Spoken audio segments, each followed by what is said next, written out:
Oke. Assalamualaikum warahmatullahi wabarakatuh. Waalaikumsalam warahmatullahi wabarakatuh. Selamat datang di Bincang Jelajah edisi ke-7 pada tanggal 15 September 2022 hari Kamis. Kali ini kita akan berbincang tentang mengenal ide tourism geologi yang bukan geotourism. Nah, ini saya hari ini ditemani oleh ada co-host saya, Mbak siapa Mbak? Anissa.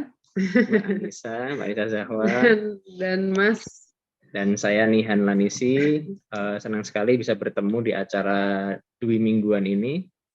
Kali ini kita kedatangan tamu yang sangat spesial. Hari ini ada Kang Yudi Satria Purnama. Halo. Sudah bergabung. Halo Kang. Halo. Selamat datang di Bincang Jelajah Kang Yudi. Alhamdulillah. Waalaikumsalam. Terima kasih kesempatannya Mas Nihan, Mbak Anissa. Nah, Kang Yudi ini seperti yang kami tuliskan di poster adalah penulis buku You Say Geotourism, I Say Tourism Geology. Nah, buku ini sudah masuk ke edisi kedua. Kali ini kita akan membahas tentang ide-ide apa sih sebenarnya yang ditulis oleh Kang Yudi di dalam buku tersebut. Kalau saya lihat-lihat dari covernya, ini kebetulan di sini ada bukunya. Ada 1, ada 2, ada 3, ada 4, ada banyak.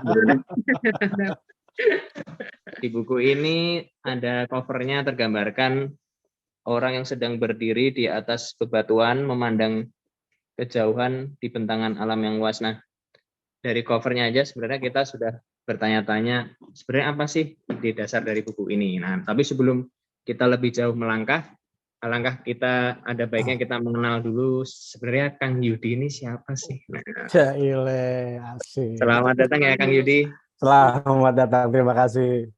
Nah, mungkin bisa dikenalkan dulu Kang Yudi. Iya, saya selamat siang. Assalamualaikum. Nama saya, nama lengkap saya Yudi Satria Purnama. Pekerjaan saya karyawan, jadi samalah dengan teman-teman gitu. Tapi saya punya satu mainan lah ya, dan itu saya kerjakan sejak tahun 2001, yaitu untuk membentuk suatu disiplin ilmu yang baru di bidang geologi khusus untuk tourism. Maka saya namakan sebagai tourism geology. Dan ide itu terus saya pelan-pelan saya bikin, akhirnya lebih baik saya dokumentasikan. Jadi buku yang ini yang tadi dipegang sama teman-teman, itu sebenarnya dokumentasi dari pemikiran saya dalam bentuk yang terstruktur. Maksudnya terstruktur itu ada A, ada B, ada C, ada D gitu, semuanya saling terkait dalam hubungan yang kokoh gitu loh. Kalau bangunan itu nggak mudah rubuh. Nah, seperti itulah, karena satu saat saya juga yang orang bisa lupa gitu kan. Jadi seperti itu, dan bukunya ini self publish. Saya tidak terikat pada penerbit tertentu, saya kerjakan sendiri, pakai duit sendiri. Dan sampai sekarang alhamdulillah masih sendiri. Sampai akhirnya ketemu nih sama Mas Nihan, sama Mbak Anissa, sama Kang Andi juga. Begitu. Jadi saya pasarkan sendiri, umumnya secara online di Amazon.com, di Kobo, dan semua pemikiran saya yang update mengenai tourism geology saya bentangkan dalam satu website saya sendiri, yudispurnama.com. Begitu, Mas. Baik. Nah, ini juga perlu kita sampaikan di sini bahwa kehadiran Kang Yudi di sini juga atas prakarsa dari Kang Andi Mulyana, Bapak Kaprodi Pariwisata. Mantap. Yang mana kekeh untuk bilang ini harus dibahas ini tourism geology ini apa ini gitu. Dan yang menarik Pak Yudi ini bukan dari akademisi Pak ya? Bukan, saya profesional lah hitungannya.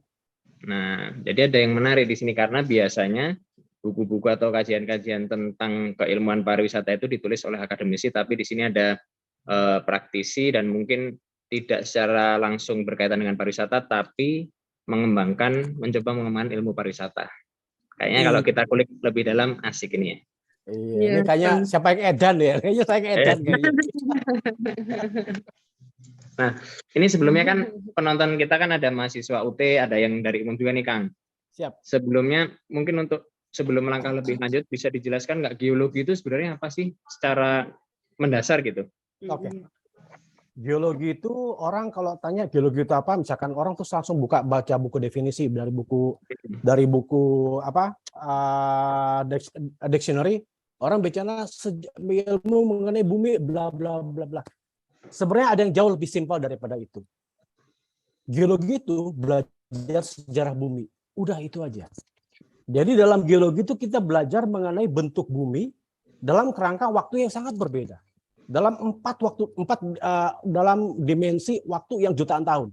Sehingga dalam geologi kita belajar bahwa muka bumi ini, bumi kita ini, itu dulunya pernah laut, pernah jadi gunung, pernah tererosi, pernah jadi gurun, pernah jadi laut lagi, pernah jadi laut, dinamis. Sehingga dari proses-proses itu kita bisa mencari manfaat. Mulai dari bahan tambang, sampai kita mempelajari sifat-sifatnya seperti sifat bencananya. Kapan gunung api itu akan erupsi? Kapan gempa itu akan terjadi? Walaupun memang masih sulit beberapa hal. Tapi itu terus kita monitor karena terutama kalau kita bicara mengenai mitigasi keselamatan itu yang utama. Percuma kalau kita punya bahan tambang banyak tapi orang-orangnya nggak selamat, ya kan? Gitu. Umumnya yang paling populer dari aplikasi geologi itu adalah pertama industri ekstraktif seperti minyak bumi, bahan tambang, bahkan seperti yang nikel di Sarawak yang terkenal menjadi satu komoditas nasional kita, itu juga mainannya orang-orang geologi. Kemudian satu lagi adalah mitigasi. Seperti kalau teman-teman mau bangun hotel 30 lantai, kan perlu fondasi yang nggak main-main. Apakah fondasinya dalam apa dangkal? Apakah batuannya kerasnya seperti apa? Itu semuanya menentukan tipe fondasi dan menentukan biaya, menentukan safety. Itu nggak akan kelihatan. Orang nginep nggak akan kelihatan, nggak akan tahu. Hotel saya ini fondasinya dalam apa dangkal ya. Orang nggak peduli. Tapi menjadi masalah ketika ada sesuatu bencana. Kalau teman-teman tahu Hotel Roa waktu di Palu, hotel itu bagus banget waktu kena gempa di Palu ya. Kena gempa ceker, hancur jadi bubur. Disitulah peran geologi ketika ada sesuatu yang menjadi bencana, aduh kita balik lagi ingat memang mahal sekali. Jadi ini kan saya memang belum baca full buku Akang, tapi nggak usah baca full, santai aja. Tapi ketika saya baca sekilas ini luar biasa bukunya, Kang. Saya mendapatkan ilmu baru yang mungkin orang belum banyak tahu. Tapi kenapa akhirnya tadi Akang sampaikan dan di buku juga tertulis bahwa Kang Yudi sendiri memikirkan konsep ini sejak tahun 2001. Nah, kalau yang kita lihat tourism itu sendiri kan bisa dibilang baru ya Kang di Indonesia. Ya. Kok Kang bisa tahun 2001 itu akhirnya memikirkan geologinya ini dihubungkan dengan tourism, itu gimana itu? Dulu sebenarnya waktu saya kuliah, waktu itu isunya sekitar mulai tahun 9, saya rasa sekitar tahun 96 ya. Waktu itu Profesor Sampurno, itu dosen saya paling senior, saya cerita mengenai pariwisata di dalam dunia geologi seperti apa. Kemudian saya juga cari-cari. Jadi waktu itu mulai tuh kita dengar yang namanya geowisata atau sekarang geoturism yang akhirnya dialih bahasakan menjadi geowisata. Sebenarnya halnya sama di Malaysia itu namanya geopelancongan. Yang oleh Profesor Ibrahim Komo dialih bahasakan dari geoturism. Sama aja, cuma satu bahasa Indonesia, satu bahasa Melayu. Yang kita namanya kenal geowisata, di sana namanya geopelancongan. Terus waktu itu sempat juga saya bikin satu buku waktu kuliah tuh Panduan Wisata Geologi Bandung Utara, diterbitkan sama penerbit ITB. Kemudian lama-lama saya suka melihat, saya senang kegiatan outdoor.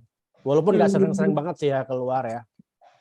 Kebetulan karena saya dulu adalah sekolahnya di geologi, jadi kita selalu belajar mengenai bagaimana pemanfaatan pengetahuan kegeologian untuk yang lain. Memang sih waktu itu kita belajar yang apa yang sudah diajarkan, seperti bagaimana untuk kestabilan lereng biar nggak longsor, terus terutama mengenai eksplorasi minyak bumi, bahan tambang, yang lain-lain. Terus saya ingat satu saat ini kalau rafting, tahu rafting yang pakai ini di sungai Citarum lah, di sungai mana gitu ya. Itu kan sebenarnya airnya kan kenceng. Terus ada di satu yang lereng yang miring kan. Kalau lerengnya datar tuh nggak akan ngalir, tenang dia. Ya nggak? Iya. Tapi kemiringan lereng itu dibentuk oleh batuan. Dan batu ini kan faktor geologi. Akhirnya di situ saya mulai berandai-andai, mulai berspekulasi. Terus bagaimana dong kalau panjat tebing? Sebenarnya panjat tebing itu kan yang dipanjat juga batu. Bagaimana sekarang kalau satu jenis batuan bisa mempengaruhi tingkat kesulitan untuk panjat tebing. Jadi bayangan saya, kalau saya ambil dalam konteks yang lebih lebar lagi, sama seperti misalkan gini, orang mau bangun diminta asesmen suatu wilayah untuk pembangunan tata guna lahan untuk ini, orang cuma lihat map aja nih, lihat peta nih, dia udah menaksir nih. Walaupun ketepatannya kasar sekali ya. Waduh, daerah ini bahaya Pak. Ini daerah kena gempa Pak. Jadi daerah sini perlu biaya yang luas. Dari mana kamu tahu kena gempa? Sudah ada peta dasar informasi dasarnya dari PVMBG, dari vulkanologi misalkan. Oh daerah sini ini kan daerah dekat Gunung Api Pak. Di daerah sesar Pak, daerah patahan. Dari mana? Sudah ada informasi dasarnya. Nah, yang saya lakukan adalah menggali informasi yang sama dari bahan yang sama untuk kepentingan pariwisata, untuk kepentingan turisme. Sehingga saya pikirkan bagaimana kalau saya lihat barang yang sama, orang geologis lihat barang yang sama, orang geoteknik bilang sama, tapi dalam pandangan turisme saya melihat bagaimana pentang ini bisa dipakai untuk panjat tebing, di mana untuk downhill climbing, di mana untuk speleoterapi, di mana untuk gemstone hunting dan sebagainya. Jadi yang berbeda adalah cara pandangnya saja. Kenapa? Kenapa bisa begitu? Karena sepanjang seseorang itu berhubungan punya urusan dengan geological feature atau punya urusan dengan batu, dengan lereng, dengan ya itu urusannya maka itu geologis punya hak untuk menerangkan, punya hak untuk ikut campur dalam secara keilmuan dalam urusan tersebut. Seperti gitu misalkan Mas Ian bikin rumah nih. Ternyata rumahnya dekat sungai, yang saya tahu itu bakal kena erosi. Saya berhak memberitahu, Mas, jangan ngambil kapling di situ, bakal rugi sampean. Kenapa? Longsor nanti. Gitu. Jadi sepanjang itu berhubungan dengan faktor-faktor geologi seperti batu, mineral, atau bersifat kebumian, maka orang-orang geologi berhak untuk memberitahu karena sesuai dengan bidang ilmunya. Ya. Begitu. Kalau misalkan sesuatu yang bersifat katakanlah bersifat sesuatu, misalkan Mbak Nisa bikin makanan, saya selaku geologis nggak akan bisa menilai karena saya nggak punya ilmunya, karena saya nggak pernah belajar mengenai makanan, apakah ini makanan ini penyajiannya cocok atau tidak, dilihat dari rupa penyajiannya bagaimana, mengundang selera atau tidak. Saya nggak bisa secara keilmuan geologi, nggak akan bisa karena nggak nyambung. Ya, tapi kecuali makanannya batu atau tanah Pak ya. Nah itu. Ini mau saya tanyakan juga nih kan, karena di Instagram Pak Yudi itu kan ada satu postingan di mana ada piring, di situ ada tanah-tanah itu. Kalau saya bacakan geofagi. Nah, kebetulan sebelum saya lihat postingan itu, kemarin saya sempat ada belajar terapi juga menggunakan tanah untuk obat. Nah, itu mungkin bisa diceritakan sedikit Pak. Itu karena mungkin buat khalayak umum itu kan suatu hal yang sangat apa ya? Sangat mengganggu gitu, menaruh tanah di dalam piring terus disuruh makan wisata kuliner itu maksudnya gimana Pak? Apakah itu salah satu juga dari turisme geologi yang Bapak ajukan gitu di buku ini? Ya, itu salah satu. Jadi geofagi itu adalah apa ya, singkatnya makan tanah gitu loh. Cuma memang dalam masyarakat modern seperti kita itu dipandang suatu hal yang tabu, suatu hal yang terlarang, tapi ternyata untuk kalangan orang-orang tua, untuk kalangan masyarakat Haiti, masyarakat Afrika, masyarakat Amerika yang zaman dulu, itu hal yang lumrah. Gitu. Kalau di kita, kebetulan saya gali, ternyata kita juga punya kultur yang sama, yaitu namanya ampo. Ampo itu karena kebetulan saya cari-cari itu. Jadi sebenarnya kita makan itu bukan sembarang tanah, tapi mineral kaolin. Ada berbagai macam makanan Tapi yang spesifik yang berguna untuk kesehatan adalah mineral kaolin dan mineral bentonite. Itu ya dan kalau saya juga lupa lagi, tapi dua itulah. Kaolin itu bisa untuk meredakan lambung, penyakit lambung. Untuk kalau bentonite kalau nggak salah bisa untuk detox. Tapi dalam kadar tertentu, kadarnya berapa saya belum tahu. Tapi kalau kultur kita di Tuban itu ada yang orang jual sampai sekarang, bikin serutan, jadi benar-benar dia digali ternyata, terus dipadatkan pakai air, diserut, dibakar, dipanaskan, terus dijual. Saya beli di Tokopedia. Itu ampo itu Pak namanya. Namanya ampo, AMPO. Oh. Saya makan. Dari itu ya Pak? Dari tanah, dan rasanya nggak enak. Iya. Nggak enak kalau saya. Tapi saya sengaja beli, saya foto. Iya. Kalau saya cuma belinya doang di foto, dia terbuang. Tapi sempat saya analisa ke teman, ke laboratorium SRD di ITB. Dan ternyata kandungan kaulinnya sekitar hampir 70%. Oh, gitu ya. Ya, sebenarnya kaolin itu yang paling tinggi ya di Bangka Belitung, itu sekitar 90%. Hanya mereka nggak akan pernah makan itu. Karena apa? Karena mereka nggak punya kulturnya. Oh, ya. Siap. Kalau mau makan nyoba beli aja, tapi nggak enak jujur aja rasanya. Siap Pak, nanti kita teliti tuh Pak, wisata kuliner. Iya. Nah, ini di judul buku Bapak ini kan orang lain bilang geoturism, tapi Bapak bilang tourism geology. Nah, ya, betul. Sebenarnya yang mendasar membedakan antara keduanya ini apa Pak? Oke, yang besar membedakannya adalah pertama, kalau geoturism sebenarnya dia konsep tourism dengan menggunakan menggunakan geologi sebagai daya tariknya, dan juga berbagai hal yang bersifat kegeologian seperti buku-buku teks zaman abad 19 kalau di Eropa itu juga dipreservasi, kemudian peninggalan orang-orang para inventor geologi di Inggris. Jadi museum itu itu juga termasuk dalam bidang geoturism. Mereka dipelihara, kemudian dirawat dan dimanfaatkan untuk kegiatan turisme melalui geoturism.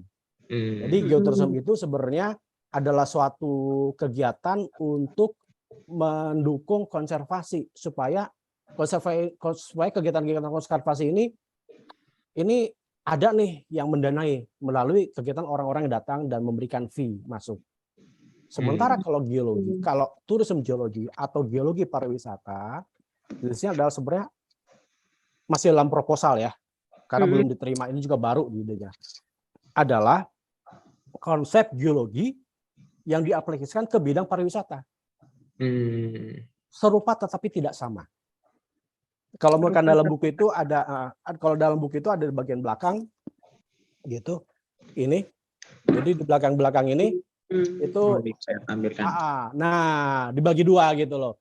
Yang satu menjadi geoturism, yang satu lagi menjadi tourism geologi. Jadi serupa tetapi tidak sama. Kayak misalkan ada orang yang mirip dengan Mas Nihan, selama ini orang kenal Mas Nihan gitu kan, orang kelewat pasti ketahui ini posturnya, bau badannya, gaya jalannya. Tiba-tiba orang datang lagi nih, mirip sama Mas Nihan, tapi ternyata bukan, namanya Joko. Cuma gayanya memang mirip gaya Mas Nihan. Nah, si Joko ini sering dipanggil Nihan juga. Bro, lu kemana? Siapa sih ini orang nggak kenal, tiba-tiba main bro-bro aja. Seperti itulah yang saya rasakan mengenai tourism geologi ini. Dan itu terjadi di mana-mana. Tidak hanya di Indonesia, di luar negeri juga sama. Iya. Berarti kayak geopark itu masuk ke geoturism ya? Geopark itu masuk ke geoturism. Itu programnya UNESCO kan untuk konservasi geological feature yang ini, dan kita punya banyak sekali geopark di Indonesia. Iya. Ya patut berbangga lah menurut saya. Iya. Banyak sekali. Mungkin Mas Dian apa Mbak Nisa pernah terkait proyek geopark? Saya sebagai wisatawan Pak, pernahnya Pak. Kamu Pak. Saya juga pernah lewat doang ini. Iya. Iya. Tapi Bapak, ini pertanyaan penasaran saya aja sih Pak. Mungkin selama ini banyak yang taunya geotourism, kemudian muncullah tourism geology. Pasti ada pro kontra sendiri Iya. Apakah ketika Bapak membuat ini, apakah ada kendalanya gitu ketika Bapak membuat konsep ini, mengemukakan ide Bapak, apakah ada kendala atau mungkin ada yang, oh nggak bisa gitu Kang Yudi, ini tuh sebenarnya gini, kayak gitu boleh diceritakan Pak? Kalau sampai tahap perdebatan itu belum. Oh, oke. Tapi kalau tahap orang tiba-tiba bengong, lu ngomong apa sih? Ibaratnya itu sering. Oh, itu paling sering. Jadi kadang-kadang saya juga bingung mau cerita sama siapa, mau diskusi sama siapa, karena sering mentok sendiri, makanya sampai berpuluh-puluh tahun gitu loh. Mentok pusing sendiri, cari ketemu jawaban sendiri, kemudian mentok lagi, salah lagi gitu loh. Karena yang apa ya, saya merasa susah untuk mencari sparring partner karena mungkin saya belum mendapatkan teman aja ya, kayak orang cari jodoh gitu loh, lama banget nih. Jangankan cari jodoh, cari rumah kontrakan aja susah, tahu nggak? Yang cocok gitu, apalagi cari jodoh. OLX banyak Pak di OLX Pak. Ya, dan itu yang saya rasakan. Sering apa ya, orang sering nggak ngerti, atau bisa juga sebenarnya saya yang gagal untuk mengungkapkan secara gamblang ide itu. Kalaupun udah digamblang secara gamblang, ya so what gitu loh. Ya udah, misalkan Mbak Nisa punya ide mengenai resep masakan yang dijamin paling heboh lah. Terus bagi saya, so what? Karena saya nggak ngerti juga mengenai masakan gitu loh. Jadi belum ketemu klop sama teman-teman yang pas lah. Baik Pak, tapi pasti ketika Kang Yudi memikirkan untuk membuat ini, yang menurut saya mahakarya, ada gap kan, ada gap yang menurut Kang Yudi, wah ini harus diselesaikan nih. Nah itu kira-kira apa Kang, gapnya sampai akhirnya Kang Yudi memutuskan untuk saya harus mendeklarasikan tourism geology ini? Ya, jadi dulu sekitar tahun berapa ya? Sekitar tahun setelah 2004 itu kemudian saya mulai lagi tahun 2011 saya coba deh bikin paper deh. Paper tuh saya masukkan ke International Journal kan. Saya bingung tuh waktu itu, International Journal kalau nggak salah ke episodes di IUGS. Saya tanya, ini topiknya mengenai tourism nih, nggak ada. Saya tanya ke editornya, oke nggak apa-apa masukin aja bro, gitulah ibaratnya ya. Saya plak masukin, oh diem ternyata. Wah buset loh, kemarin ngomong-ngomong iya cepat masukin aja, begitu gua kirim diam aja. Ya seperti dicuekin gitu bagi saya. Terus saya kirim lagi ke tempat lain, ada di Indonesia, dibilangnya wah ini sih udah ada. Jadi saya bingung apakah saya yang salah menggambarkan secara gamblang atau mereka yang salah persepsi. Pasti nggak klop lah. Sehingga ya udahlah, saya bikin aja menjadi satu buku, itu kan jadi satu paket. Di sini kan chapter part ada 2 bagian kan, bagian 1 dengan bagian 2. Bagian 1 adalah mengenai getting familiar ke konsep tourism geology. Di situ mulai dari konsep-konsep dasarnya, bahkan saya ceritakan mengenai sejarah geologi teknik, sejarah ini dan gimana tuh bisa jadi satu. Jadi artinya kemunculan tourism geology nggak muncul dari langit, tapi dari dasar-dasar yang bisa dipertanggungjawabkan. Ayo kita bicara. Nah, terus kemudian yang bagian kedua mengenai demonstrasi risetnya itu seperti apa kalau saya bikin ilmu. Kalau perdebatan belum ada. Tapi justru di sini saya berusaha untuk mempromosikan, saya berusaha untuk ngajak teman-teman, ayo kritisi lagi. Dan saya berani bilang ini original. Ide istilah tourism geology itu bukan punya saya. Pertama dari Profesor Chen Anze tahun 1991 The Peking University. Pernah saya lihat, tapi isinya bukunya bahasa Cina. Yang tulisannya bikin keriting itu, yang bikin sakit mata. Kalau saya sakit mata karena kita orang Indonesia ya. Kemudian kedua kali dikumandangkan sama Profesor Ibrahim Komo. Sekitar tahun 90-an juga, kalau salah tahun 97 atau 95. Tapi ternyata kemudian terakhir lagi tahun 2018 kalau nggak salah. Gitu ada satu kalimat, satu istilah tourism geology dipakai lagi oleh teman-teman dari Asosiasi Geologi Cina bersama Profesor Chen Anzi juga. Tapi setelah saya lihat apakah dia Profesor Ibrahim Komo atau Chen Anzi, ternyata sama saja geotourism. Maka itu saya gebrak, udahlah, bodo amat. Gue bilang nih, walaupun saya bukan dari akademis, Ya nggak apa-apa dong. Memangnya ada aturan harus ada akademis. Kalau saya harus lewat jalur formal ya, saya harus ngantri. Kalau S2 dulu lah, sekolah ini dulu lah. Sekarang kan zamannya kita bisa bikin jalur sendiri, ya nggak? Kenapa nggak bisa? Dulu juga orang-orang nggak perlu jadi profesor dulu langsung bisa tuh. Coba kita lihat ya Archimedes. Coba kita lihat seperti Galileo. Mereka sekolah enggak, tapi mereka bikin produk gitu loh. Dan produknya kita pakai sampai sekarang prinsip-prinsipnya. Kita balik lagi dong. Kita lihat lagi zaman-zaman orangnya pintar, orang-orang yang pintar jalanan. Karena sekarang ini kita tuh dibentuk menjadi orang yang pintar sekolahan. Begitu sampai postdoctoral research, teman-teman pasti dibentuk lagi untuk menjadi pintar-pintar jalanan. Street smart. Jadi sekarang ini orang-orang bikin pengalaman, bikin riset menjadi book smart, ya kan? Tapi begitu keluar jadi orang pintar jalanan gitu loh. Ya sama juga kalau begitu, kenapa nggak langsung aja pintar jalanan? Ya sekarang kita uji bareng-bareng. Salahnya di mana? Kalau salah diperbaiki aja. Seperti itu kan gampang menurut saya. Iya betul. Nah ini ada satu hal yang bisa kita garis bawahi. Jadi Pak Kang Yudi ini menempuh jalur self-publish. Salah satunya karena kalau kita melalui jalur akademik yang normal kan dia ada editor, ada macam-macam. Jadi sebagai benteng. Sedangkan ketika terlepas dari benar dan salah atau berguna tidaknya ilmu tourism geologi ini, tapi kita bisa banyak belajar dari Kang Yudi ini bahwa ketika kita punya ide itu bisa diperjuangkan lewat jalur-jalur underground atau jalur-jalur yang lain. Nah, ini yang menarik nih, karena kadang-kadang justru di akademik ini memunculkan banyak keterbatasan. Nah itu benar kata Pak Yudi tadi, bahwa kita ada banyak editor sebagai benteng-benteng garda akademis. Nah itu cuman memang kita perlu banyak mendiskusikan tentang tourism geologi ini Pak ya, karena kayak saya melihat Bapak menulis tentang wisata bawah laut, gunung bawah laut, dan macam-macam itu, kalau di saya yang membayangkan itu ini modelnya gimana ya gitu, atau sekedar ini sebagai konseptual paper aja gitu, atau memang secara penerapan gimana gitu. Mungkin bisa diceritakan nggak Pak ide-ide seperti itu? Dulu saya juga baru pertama baca itu sekitar tahun 2000-an. Jadi ternyata penemuan ada gunung api bawah laut yang dia mengeluarkan seperti asap, dan ternyata dia adalah kumpulan mineral yang pekat. Dan kemudian di sekitar situ yang kedalamannya seringkali tidak ditembus oleh cahaya matahari, itu ada kehidupan.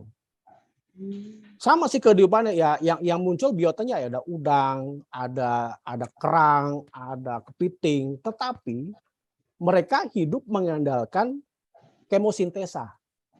Mereka hidup mengandalkan proses kimiawi yang ada dari mineral tersebut, enggak dari cahaya. Kalau koral kan dari cahaya matahari kan. Jadi sampai kedalaman 20 meter, kemudian tiba-tiba paling maksimum ya 20 meteran lah cahaya matahari masih melimpah gitu, sama seperti tumbuhan. Di bawah sana itu satu keajaiban yang sekarang banyak banget baru ketahuan ya. Kemudian ada kelompok riset internasional yang udah memetakan situ, dan saya mulai tertarik ketika ternyata ada beberapa kapal selam yang dirancang oleh produk dari Eropa, dari Belanda, kemudian dari mana lagi saya lupa ya. Tapi dia bentuknya tabungnya tuh luas. Jadi kita melihat kayak akuarium, tapi kita yang di akuarium terus kita masuk. Itu bisa 5 orang, bisa 4 orang, bisa kedalamannya juga bisa sampai 1000, ada yang bisa ada yang 2000. Kebanyakan dipakai untuk lihat kapal yang karam, shipwreck. Nah, saya kepikiran itu kan kalau di laut mana sih, di laut Mediterania itu ya, yang saya lupa lagi nama ininya. Di situ saya buka dikit ya mapnya ya, kalau nggak salah di halaman berapa nih? Hydrothermal vent itu di Laut Balearic dengan Laut Tyrrhenian. Biasanya tuh orang-orang main cruise kapal pesiar. Itu mulai dari itu halaman 192, mulai dari Roma ke Naples, Livorno, Cannes, Marseille ke Barcelona. Itu jadi malamnya jalan, terus siangnya jalan-jalan di kota-kota tersebut. Udah itu satu hari pulangnya itu melewati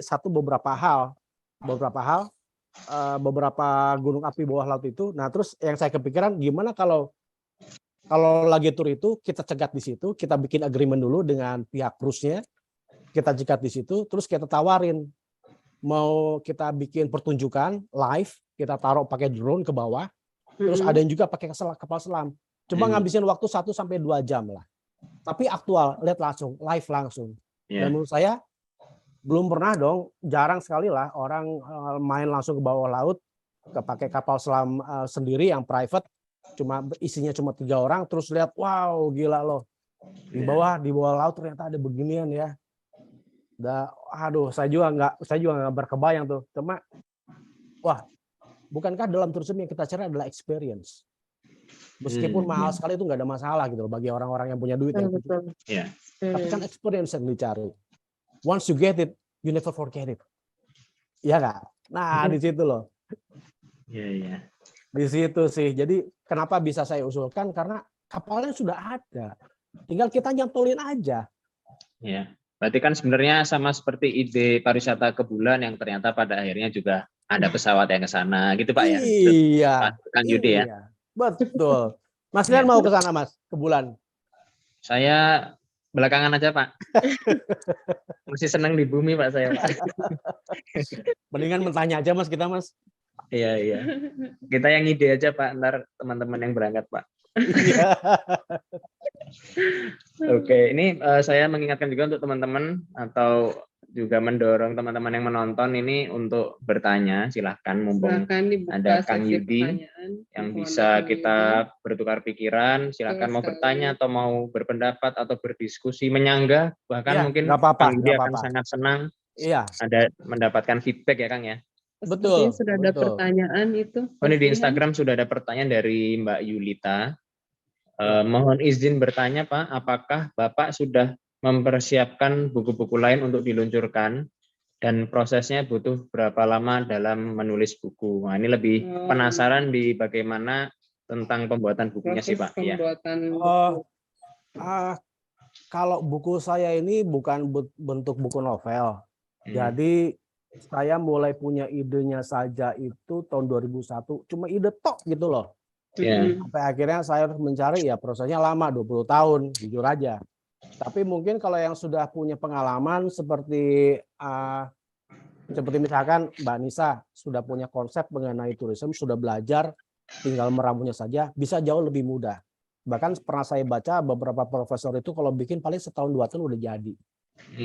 Tapi kalau masuk ke publisher, traditional publisher, misalkan ke Springer lah ya, kayak Alto Elsevier, itu bisa ketika sekali kita masukkan naskah sampai keluar itu bisa 1 tahun. Gitu. Tapi semuanya di-handle sama mereka. Hostnya di-handle sama mereka. Mulai dari cover, line editing, produksi gitu loh. Kalau saya, karena saya pengen punya kebebasan, saya pengen nyetak sendiri gampang.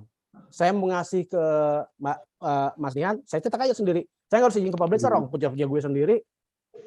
Kalau ke pengalaman saya, kalau misalkan kita dealing dengan traditional publisher, misalkan harga bukunya adalah 300.000. Kemudian untuk pengarang itu dikasih diskon. Jadi harga saya beli kalau saya beli ya bisa 200.000. Misalkan saya dikasih gratis 10, tapi kalau mau per lagi itu harus beli. Nah harganya itu sekitar katakanlah 200.000. Harga cetaknya sendiri mungkin cuma 25.000. Karena cetaknya banyak kan, gitu loh. Nah karena saya itu saya nggak mau seperti itu, saya produksi sendiri, tapi ya covernya saya harus cari orang untuk bikin cover sampai jadi seperti itu, line editornya dan macam-macam. Jadi modal sendiri banyak. Tapi kalau prosesnya itu tergantung banyak. Kalau textbook bisa, kalau orang-orang yang sudah jagoan, yang artinya sudah punya mainframe, ya biasanya sih katanya sih 1 sampai 2 tahun. Kalau saya jauh lebih lama ya, karena saya sambil belajar juga, sambil kerja, sambil ini dulu gitu loh. Banyak. Ada buku-buku lain juga yang e-book yang gratis, itu bisa di-download gratis. Tapi subscribe dulu di yudispurnama.com/free download. Di situ jadi buku ini yang full version, Tapi ada juga yang free version, itu dalam bentuk PowerPoint slides yang saya jadikan PDF dalam 78 slides. Dan saya alih bahasakan menjadi 7 bahasa lainnya selain bahasa Inggris, yaitu bahasa Mandarin, Korea, Rusia, Jepang, bukan Jepang, Korea, Prancis, Arab. Jerman, dan satu lagi apa ya, Arab. Arab, ya. Iya. Oke, itu jawabannya ya Mbak Yulita. Terima kasih atas pertanyaannya. Ini di tourism geology ini Pak, kalau saya baca itu kan Bapak menulis juga tentang ada petroleum geology, terus arkeologi, geologi gitu. Ya. Itu secara sejarah, apakah ilmu-ilmu itu keluar karena kebutuhan spesifik gitu, atau misalnya kayak tourism geology yang secara istilah kan mungkin lebih asing ya, lebih banyak kan geoturism Pak ya? Iya, betul.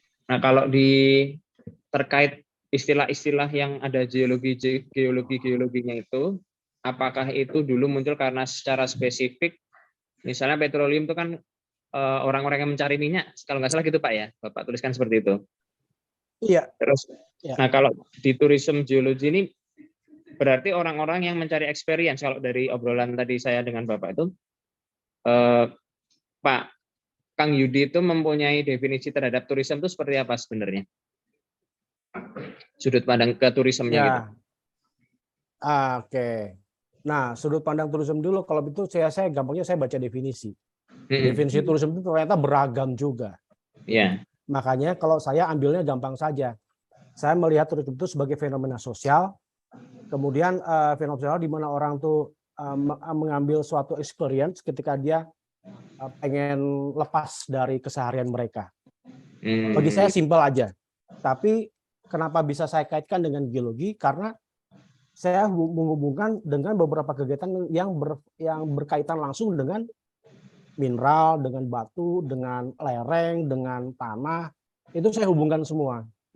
Dan itu saya harus mencari sendiri. Nah, bedanya dengan ilmu yang lain seperti tadi petroleum geology, betul. Ilmu-ilmu itu yang saya baca baru sekitar 2 ya, yang baca sejarahnya 3 atau 4 lah. Petroleum geology, engineering geology atau geologi teknik, kemudian ada forensic geology juga. Itu muncul karena kebutuhan. Dulu seperti forensic geology itu geologi yang berkaitan dengan kriminal, kegiatan kriminal.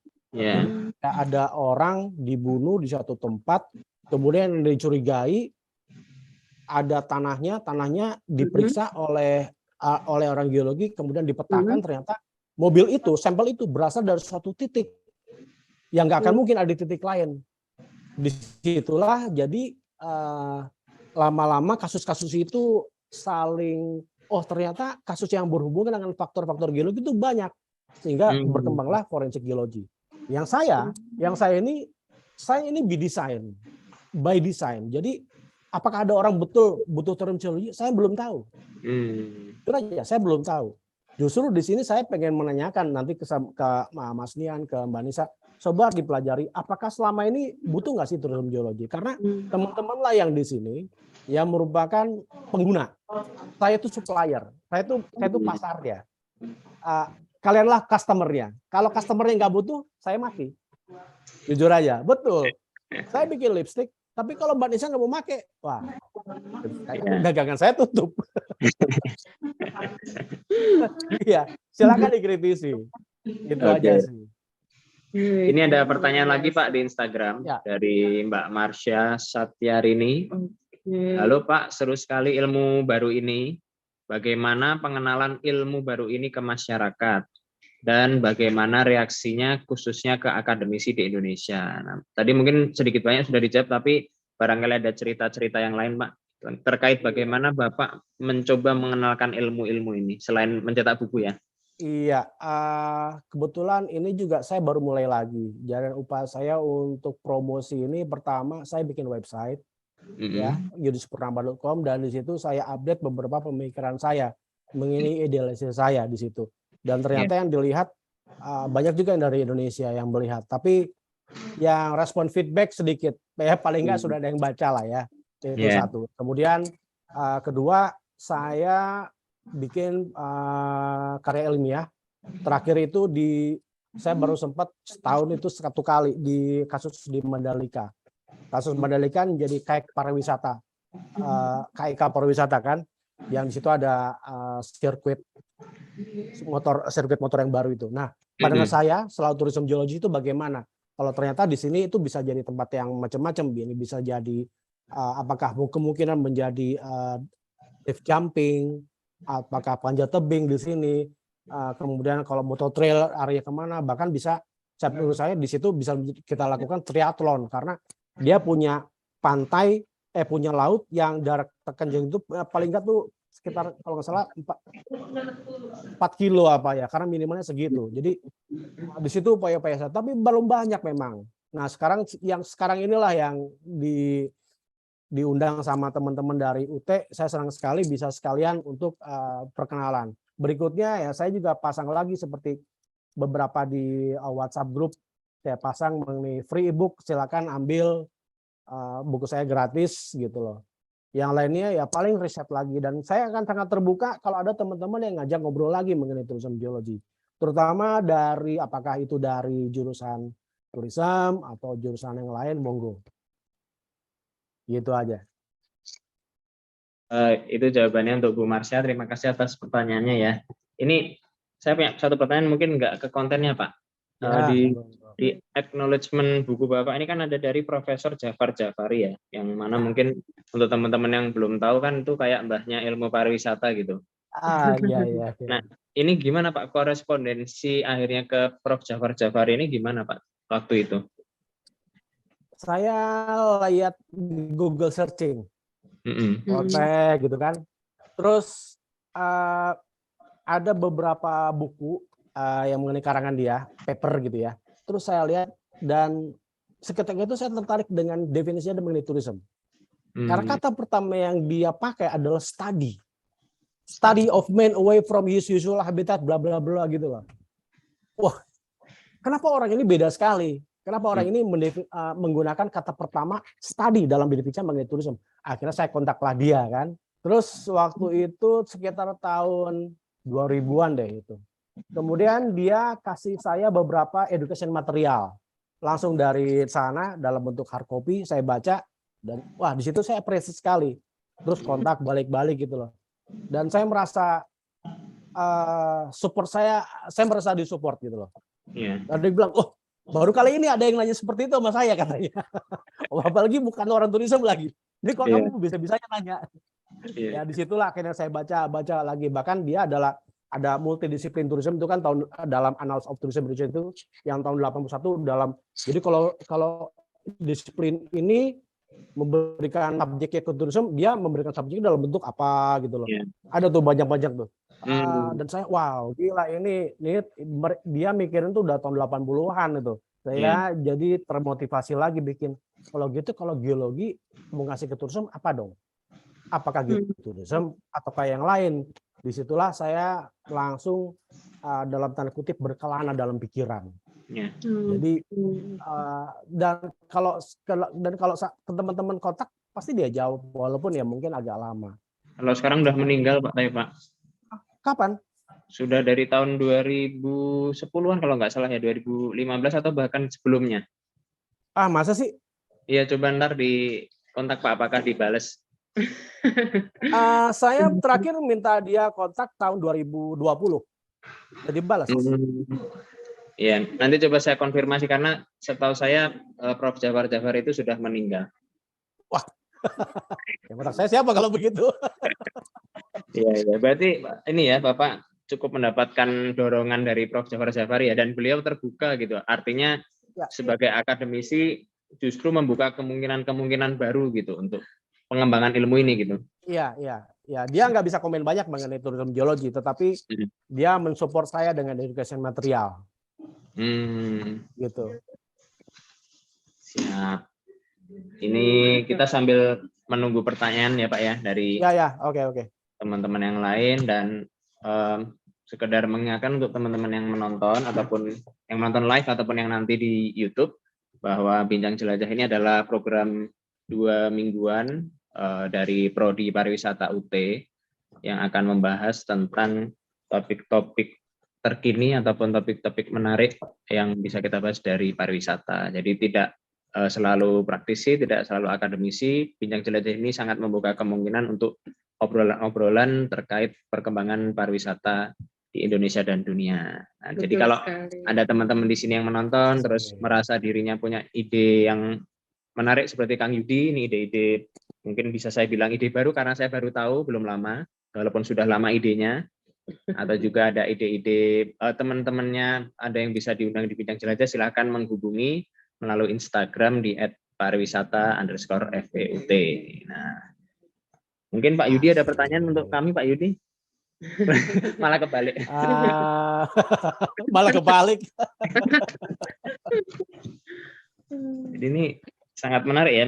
Jadi menarik sekali. Buku ini memang Pak Yudi buat sebagai dokumentasi untuk supaya bagaimana ide-ide itu tidak terlupakan ya Pak. Tapi ya.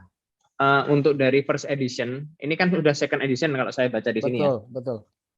Itu sebenarnya ada perubahan apa Pak? Ataukah ada perubahan yang mendasar secara filosofi berpikir terkait tourism geology atau?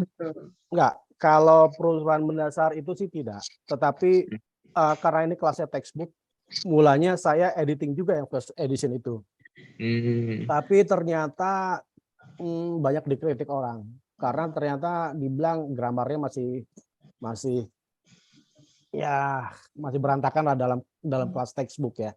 Sehingga saya edit lagi. Ada beberapa hal, tapi secara mendasar sih tidak. Ada beberapa hal mengenai yang saya tambah lagi dan saya kurangi sehingga proporsinya plus. Tapi yang pasti saya ingin agar orang yang memang native speaker-nya adalah bahasa Inggris membacanya ngepas, sehingga yang edisi kedua ini saya kirim ke konsultan di luar negeri untuk editing bahasa.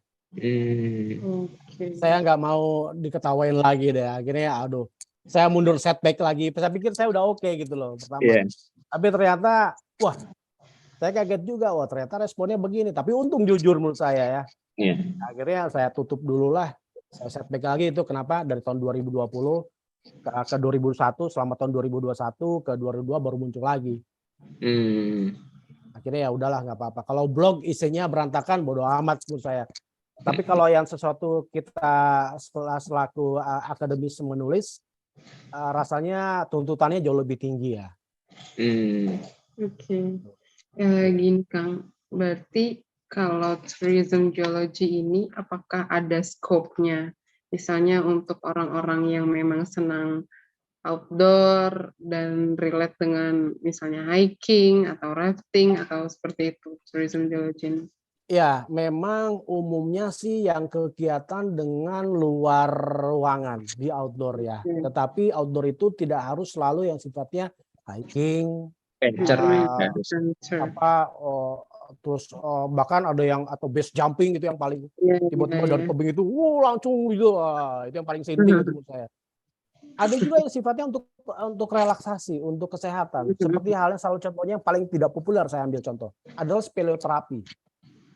Speleoterapi itu terapi di dalam ruangan gua yang sangat tidak populer di dunia, tapi populer terutama khususnya di Eropa Timur. Mulanya di daerah yang kandungan, jadi kalau di Eropa Timur itu banyak endapan garam yang ditambang sampai underground gitu. Sampai di dalam itu sangat panjang sekali, bahkan dibangun kastil, dibangun ruang makan, dibangun tempat tidur gitu. Nah, karena di dalamnya itu adalah garam, udaranya di sana jenuh dengan aerosol garam. Yang ternyata itu bagus untuk kesehatan, terutama penyakit asma. Kalau di Eropa Timur, itu sangat populer. Nah, speleoterapi ini baru ketahuan umumnya ketika waktu Perang Dunia II di Jerman, itu kan saling serang tuh antara sekutu dengan Jerman. Pesawat-pesawat dari sekutu, terutama berangkat take off dari Inggris, ngebom tuh Jerman. Penduduk Jerman lari ke satu gua. Saya lupa nama guanya apa. Tapi di situ karena sering berdiam di dalam gua, ternyata mereka semakin baik. Dan ternyata ada suatu lingkungan gua yang tertentu yang itu bisa bikin bagus untuk pernapasan karena dia bebas polen, bebas polusi, Hmm, konstan temperatur, itu baru ketahuan belakangan gitu loh. Oke. Dan nah, maksud saya itu juga yang beririsan dengan kesehatan dengan medis yang tourism geology punya hak untuk mempelajari di situ. Karena bisa menjadi Oke. medical tourism. Ya. Kayak di Slovak, Betul. di situ saya sangat kesulitan mencari, terus tiba-tiba saya ketemu, saya minta izin ke orang yang punya fotonya, saya dikirim. Itu di Slovakia. Dan ternyata dilihat loh, kalau dari foto ini sih gua banyak di Indonesia. Gimana kalau ada yang di Gunung Sewu? Itu kan geopark juga tuh. Ya. Menurut saya, jadi saya pikiran gini, kalau memang satu saat kita bisa bikin suatu pilot project antara kelompok teman-teman yang dari kedokteran, teman-teman tourism, terus kan banyak tuh orang-orang yang ada penyakit di Jogja atau sekitar Surakarta. Terus kita ambil project selama 1 minggu. Kalau hari siang mereka ngadem di dalam gua, beraktivitas biasa, tapi udaranya konstan. Kemudian kalau malam dia nginepnya di rumah penduduk, nggak usah di hotel. Anggaplah selama 1 minggu begitu. Apakah improve atau tidak? Itu kan teman-teman kedokteran yang ngerti. Ya enggak? Cuma saya juga masih belum ngerti nih, guanya yang seperti apa syaratnya. Karena saya pikir tidak semua gua. Paling guanya harus tertutup, tapi paling enggak udaranya bisa bersirkulasi. Karena beberapa di Eropa Timur itu ada yang gua itu jadi rumah sakit bahkan. Untuk begitu, speloterapi. Iya, iya. Tapi kan banyak di Indonesia. Kalau cari garam nggak ada lah. Tapi memang di Jakarta ada haloterapi ya. Itu harus bayar itu memang. Karena kalau ini yang murah-murah aja kita pakai alam gitu loh. Iya. Jalan-jalan ya kan, pemanfaatan. Maksud saya sebegitu. Oke, berarti tidak hanya yang adventurer Enggak. Bahkan kesehatan pun saya dealing dengan itu. Oke. Jadi luas ya Kang skopnya. Ya, agak luas lah ya. Ada yang juga gemstone hunting, itu memang harus keluar ya. Ada juga yang kalau geoseptik yang lain-lain ya. Ada yang sih mau ke Mars ya, tapi kita belum terlalu jauh lah. Tapi menurut saya kenapa kita care? Karena dokumentasinya sudah banyak di salah satu contohnya kalau NASA itu memberikan kepercayaan ke Arizona University. Mereka untuk dokumentasi foto-foto dari satelit. Terus kita bisa akses publik kok di situ. Kita bisa pilihin kok yang mana yang bagus. Tapi kita harus juga bisa nerangkan kenapa itu bagus. Nah itu yang susah. Oke. Ini ada pertanyaan lagi dari nih Kang. Feb Hendrayana. Salam sukses Kang Yudi. Geologi itu memang ilmu untuk dinikmati.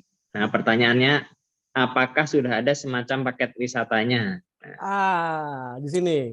Karena tourism geologi itu satu disiplin ilmu.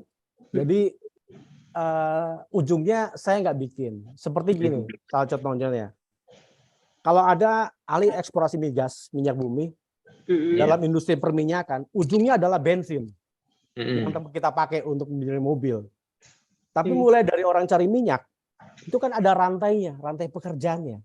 Ya nggak? Sampai jadi minyak, begitu kan?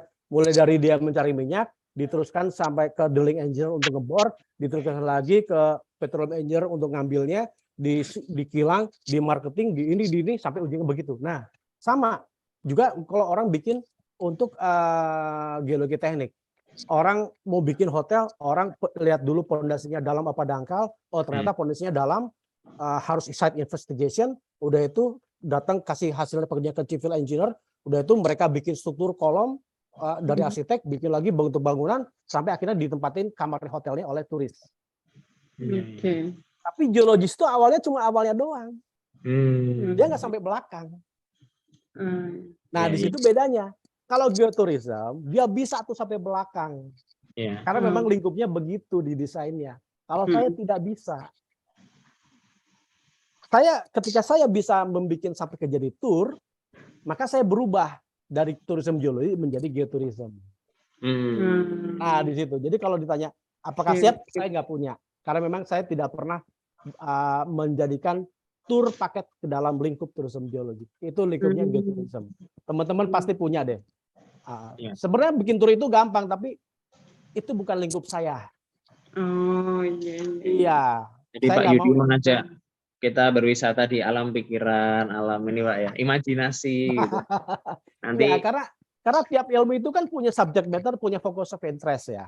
Ya. Sebenarnya kita harus menghormati tiap-tiap bidang ilmu gitu loh. Kita harus tahu pagar-pagarnya di mana. Seperti kita punya rumah, kita harus tahu coupling-couplingnya itu di mana. Nggak mungkin geologi terus langsung tiba-tiba ilmu kimia saya klaim. Nggak bisa. Pasti orang marah. Saya klaim tourism adalah bidang tourism sebagai bagian dari geologi. Nggak bisa. Karena memang masing-masing punya domain. Dan seringkali kita sudah lupa akan hal itu. Ya. Wah. Itu yang paling sulit memang. Kita mengingat Luar lagi biasa. hal-hal seperti itu. Betul. Makanya ada subject matter, ada focus of interest, dalam filsafat itu ada ontologi, aksiologi, dan epistemologi. Itu kita harus hafal. Tubuh pengetahuan kita itu seperti apa. Mana kepala, mana badan, mana kaki. Ya. Gitu. Sebenarnya menarik untuk bikin paket wisata. Hanya saya nggak mau, ini kan sudah klaimnya geotourism, dan juga secara falsafah, saya melanggar falsafah saya sendiri. Saya melanggar batasan yang saya bikin sendiri. Saya harus tertib. Gitu loh. Saya bisa, tapi itu bukan lingkupnya. Itu aja sih, masalahnya lingkup. Ketika saya bikin tour, saya otomatis melepas baju tourism geologi saya. Saya pakai baju geotourism. Itu aja sih sebenarnya, masalahnya di situ aja. Oke, ini sudah langsung ada tanggapan nih dari Mas atau Mbak Feb Gendrayana. Ya, Oh begitu ya, artinya ini harus diperhatikan oleh Kemenpar dan juga akademisi untuk memulai semacam pilot project yang tadi dicontohkan terkait tadi. Setuju Kang? Iya, mantap. Komentari. Iya. Itu kapan lah mungkin teman-teman bisa bikin itu. Saya juga cuma baru ide doang dari dulu. Cuma baru bisa ngomongnya doang.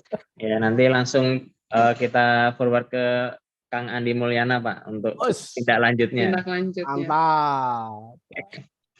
Nah, ini nggak terasa ternyata kita sudah mendekati penghujung waktu jam 3 nih Kang. Tidak terasa.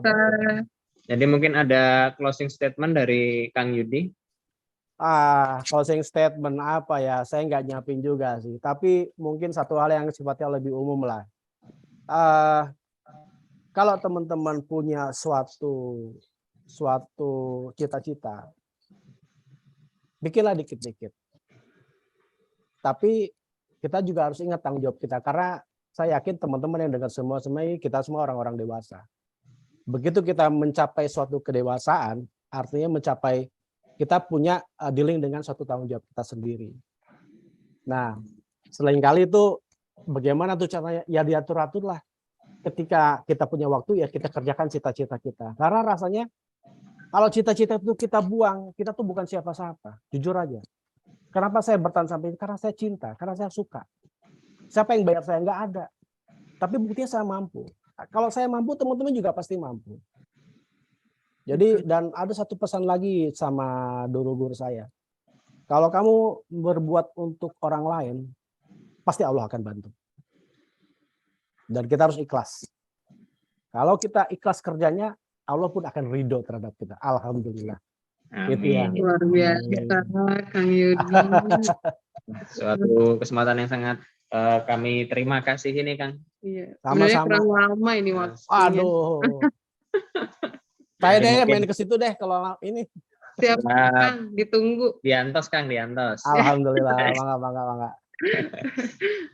Oke, mungkin kita sudah di akhir acara, Kang. Terima kasih banyak atas waktunya. Terima kasih banyak, Kang Yudi. Luar biasa. Kiranya kami belajar banyak, terutama kalau saya pribadi, saya akhirnya bisa mengkonfirmasi bahwa tourism geologi ini bertindak di ranah hulu mungkin ya kalau saya sebut. Jadi dia sebagai ilmu gitu, sebagai bagaimana kita berpikir, bagaimana kita melihat sesuatu tanah, batu dan lain-lain gitu, dikaitkan dengan pariwisata.